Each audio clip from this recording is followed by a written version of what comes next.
First dog.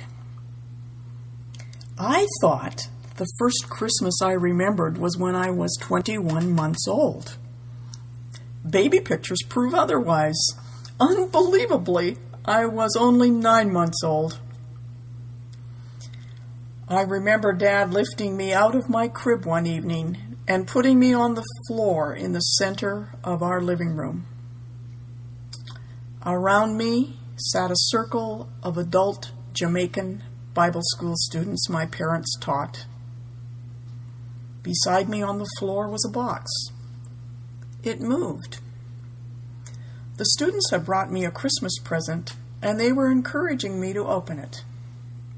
I don't know who actually opened the present. I only remember being afraid, but that changed when the moving box opened. Inside was a little black and white puppy. I loved Spot immediately. He became my childhood companion. He was at my heels as I explored the cool darkness under our house, and he accompanied me and the maid down to the river to wash our clothes. He even slept under my crib. When I was 3.5, a big black car arrived at our house. The trunk was opened, and Spot was put inside, and the car drove away. That was the last I saw of my dog. He was given away to a wealthy British landowner. The next day, our family flew to New York. We were coming back to Canada on furlough. Apparently, I amused those in our section of the plane as we circled LaGuardia Airport.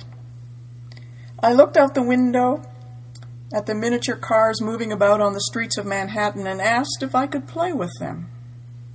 When we landed, those cars were huge. For little me standing on the street, the skyscrapers blotted out the sky. What had happened to the world? I lost all that was familiar, all that I loved. My dog was gone. So was Cece, the maid who was my nanny while my parents were teaching. She had squeezed fresh orange juice for me every morning and always made sure I had a handful of hard corn for my pet chickens.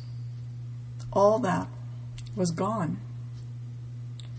One morning I woke up in a house on stilts, a house without running water or electricity, and that evening I was put to bed in an enormous humming hotel in New York City. We got on a train to travel across the continent to Alberta, where my grandma lived. As the train snaked its way across the continent, I looked out the window at a strange, vast emptiness. The only thing familiar to me was the black face of the porter. I listened to the rhythmic clicking of the train wheels and wondered where all the other black people had gone.